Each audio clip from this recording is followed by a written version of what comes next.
Malnutrition of children under 5 years worsens. In low and middle income countries, the age 3 to 24 months is a time when growth falters for too many children. An inadequate diet during this period increases the risk of stunting, micronutrient deficiencies, illnesses, and death. Now, this is according to a report by UNICEF.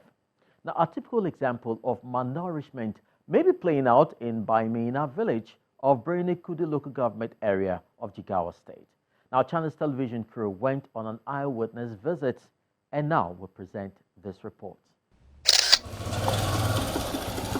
In Bamena, a village few kilometers from Kudi local government area of Jigawa state, extended families with 40 children is a common sight.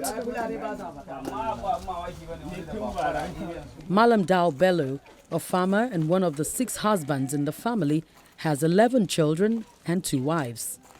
His second wife, Hadiza Dao, whose twins are 7-month-old, suffer from malnutrition, which is common among the people. They have been under medical care for 8 weeks, and now they show some signs of improvement. My kids are 9 months old. They were diagnosed with severe acute malnutrition 8 weeks ago, which was a result of not getting enough breast milk. God is so kind. We took them to the hospital and they were treated. According to the father, the cause of the malnutrition is the lack of proper breastfeeding, as confirmed by doctors. Just as my wife explained, it's improper breastfeeding that caused the sickness. Now they can even sit up. But before now, the situation was terrible.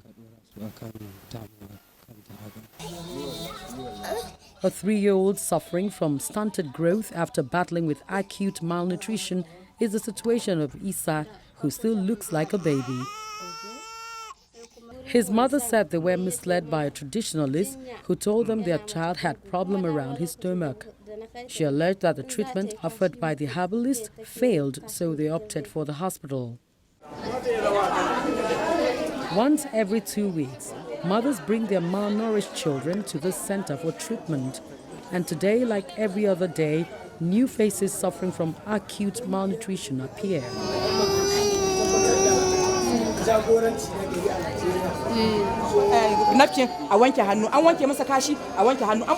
It is the job of this nutritionist to guide the mothers on how to take care of the children after being diagnosed with malnutrition.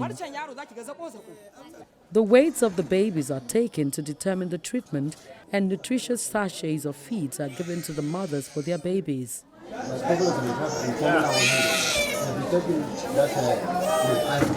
The director of malnutrition in the Ministry of Health in Jigawa State, Mr. Musa Muhammad, said the state government is doing its best to curb the menace.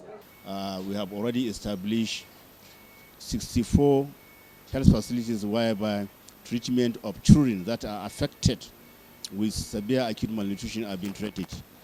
We equally have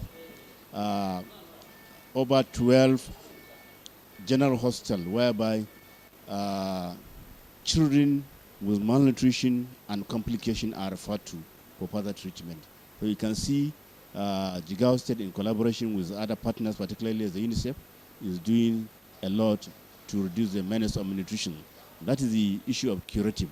In the issue of preventive, we're equally using what you call infant and young child feeding, whereby women of childbearing age are being taught how to feed their children from birth up to the age of 24 months.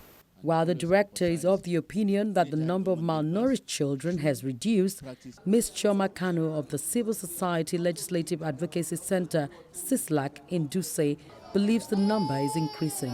No, it's not reducing. It's not reducing, and we need intervention. From what we learned, today, only 12 LGAs are offering community-based management of severe acute malnutrition. So what of the rest of the states? There are 27. The rest of the local governments, there are 27 local governments. If only 12 is offering it, then the rest of the local government also need it, because there are so many hard to reach, regions. within those local governments, those other local governments that have children that are severely acute malnourished, that are not accessing, this treatment. While curative measures continue to play a major role in the lives of these children, the hope is that someday every kid would enjoy a balanced diet.